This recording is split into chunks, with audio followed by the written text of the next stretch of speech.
आज की इस वीडियो में हम बात करने वाले हैं पाइथन के अंदर फॉर लूप स्टेटमेंट के बारे में।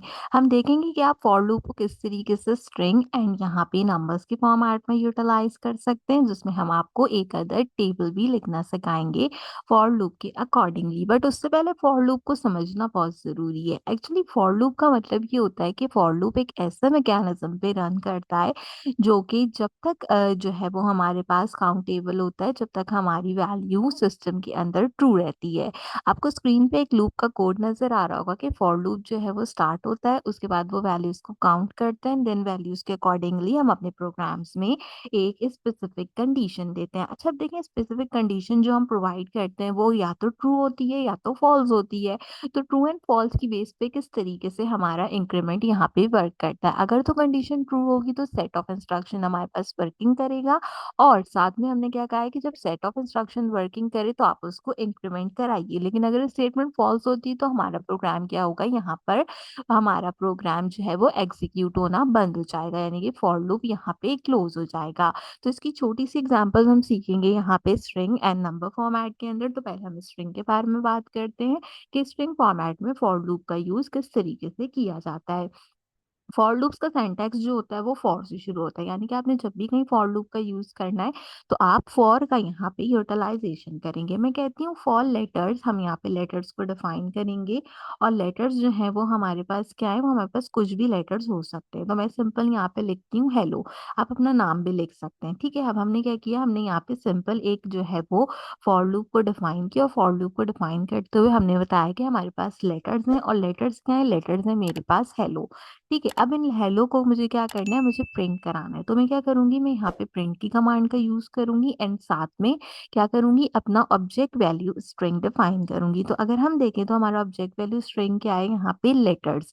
तो हम उसको सिंपली यहाँ पे कॉल कर लेंगे। ये एक बिल्कुल छोटा सा प्रोजेक्ट है फॉर लूप की एग्जाम्पल के थ्रू। अब एक होगा क्या यहाँ पे, बेसिकली सबसे पहले हम इसको यहाँ पे रन कराते हैं। जैसे ही मैंने इसको रन कराया, आप देखें इससे टर्मिनल में मुझे हेलो प्रिंट करके दे दिया लाइन वाइज। लेकिन अब इस प्रोग्राम को जो हमने लिखा है उसे समझना भी जरूरी है। उसे समझने के लिए क्या चीज एग्जीक्यूट हुई कि हमने जब फॉर लूप का यूज किया तो जो मैंने लेटर्स डिफाइन किए थे हेलो, जब तक वो प्रिंट नहीं हुए तब तक मेरा फॉर लूप यहाँ पे चलता चला गया। उसने पूरा का पूरा स्टेटमेंट मुझे यहाँ पे प्रिंट करके दिया। तो आसान अल्फाजों में फॉर लूप का यूज हम वहां पे करते हैं जहां पर हमें क्या करना होता है, अपने जो है वो सीक्वेंस को जब तक चलाना होता है जब तक हमारा सीक्वेंस यहाँ पे फॉल्स कंडीशन के अंदर नहीं आता। जब तक आपकी स्टेटमेंट ट्रू रहेगी आपका सीक्वेंस यहाँ पे चलता चला जाएगा। अब हम यहाँ पे ना एक टेबल क्रिएट करते हैं यूजिंग फॉर लूप्स। ठीक है, तो मैं सिंपल जो है वो एक कमांड यहाँ पे देती हूँ, टेबल यूजिंग फॉर लूप्स, ताकि हमने जो अभी अपनी स्ट्रिंग की यहाँ पे कमांड चेकआउट की है, हम सेम उसी तरीके से यहाँ पे अपनी एक न्यूमेरिक वैल्यू को भी चेक कर लें। तो इसके लिए हम क्या करते हैं, इसके लिए हम सबसे पहले, जैसे मैंने आपको बताया था, स्टेटमेंट कहाँ से शुरू होती है, फॉर से शुरू होती है।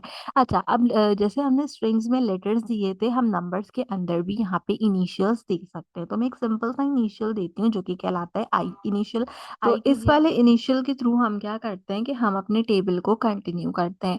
अब आई से तो हमें पता चल गया इनिशियल, इनिशियल यानी कि कोई भी हम वैल्यू रखेंगे। अब वैल्यू जब रखते हैं वो कहाँ रखते हैं, रेंज के अंदर रखते हैं। तो हम यहाँ पे रेंज को जो है वो कंसीडर करेंगे। अच्छा देखो, टेबल जो शुरू होता है वो कहाँ से शुरू होता है, 1 to 10 होता है। तो फॉर लूप को अगर फॉल्स करना होता है तो इसका मतलब ये होता है कि हम अपनी इनिशियल कंडीशन दें जो कि हमने दी 1। इसके बाद अब हमने क्या करना है, हमने फॉर लूप को जो रुकवाना है वो हमने रुकवाना है 10 के ऊपर। यानी कि अगर मिसाल के तौर पर मैं 2 का टेबल लिखती हूँ तो मुझे 2 से लेके 2 10 तक अपना टेबल लिखवाना है। तो मैं जो आखिरी इनिशियल वैल्यू दूंगी वो मैं क्या दूंगी, वो मैं दूंगी 11। क्यों, क्योंकि मैं चाहती हूँ कि जैसे ही वो 11 पे जाए तो उस वक्त स्टेटमेंट क्या हो जाए, उस वक्त मेरी स्टेटमेंट फॉल्स हो जाए। तो इसलिए हम क्या करते हैं, इनिशियल वैल्यू 1 से शुरू करते हैं, और उसको फॉल्स करवाने के लिए हम वो नंबर प्रोवाइड करते हैं जो कि हमें नहीं चाहिए होता। अगर मैं यहाँ पे 11 की जगह 10 कर दूंगी तो 2 9 तक जो है वो मेरे पास टेबल आएगा। आगे जो है वो 2 10 20 प्रिंट करके नहीं देगा। तो इस चीज को ओवरकम करने के लिए हमने क्या किया, 1 to 11 इसकी इंडेक्सिंग रेंज डिसाइड की। देन हम यहाँ पे जो है वो प्रिंट की कमांड का यूज करते हैं। प्रिंट की कमांड के अंदर आपको पता है कि हम एफ स्ट्रिंग यूज करते हैं, तो उसके लिए हमने सिंपल एफ का यूज किया। इसके बाद हमने क्या करना है, अपने वैल्यूज, ऑब्जेक्ट और सेपरेटर्स को बताना है। तो हमें किस चीज का टेबल चाहिए, हमें 2 का टेबल चाहिए। तो सिंपल मैंने 2 का टेबल यहाँ पे 2 जो है वो एज़ अ नंबर डिफाइन कर दिया। अब आपको पता है टेबल के अंदर क्या लिखा होता है, 2 वन्स आर 2 लिखा होता है ना, तो बीच में x n is equal to का साइन आता है। जो ऑब्जेक्ट के तौर पे मैंने क्या डिफाइन किया, जो है वो यहाँ पे वैल्यू के साथ एक्स। अब मुझे क्या करना है, मुझे इसके अंदर अपना ऑब्जेक्ट डिफाइन करना है। ऑब्जेक्ट क्या होगा, वो होगा आई, यानी कि आई जो है वो इसकी रेंज होगी। तो हम एफ स्ट्रिंग में जब भी कोई चीज़ देते हैं वो क्या करते हैं, बीच में प्रोवाइड करते हैं। तो हमने इस तरीके से ब्रैकेट्स में इसको प्रोवाइड कर दिया। देन मुझे यहाँ पे इक्वल टू का साइन यूटिलाइज करना है। इसके बाद मुझे क्या करना है, अपनी टोटल वैल्यू इंडेक्सिंग करानी है, जिसमें मैं बताऊंगी कि 2 जो है वो मेरे पास मल्टीप्लाई होना चाहिए यहाँ पे आयोटा की जो भी कोई वैल्यू होगी उसके अकॉर्डिंगली। तो इस तरीके से क्या होगा कि मेरा 2 का टेबल जो है वो प्रिंट हो जाएगा। जो मेरी पहली लाइन है वो 1 से लेके 10 तक का लूप चलाएगी, और जो मैंने नीचे प्रिंट वाली लाइन देखी है जिसके अंदर हमने एफ स्ट्रिंग का यूज किया है यहाँ पे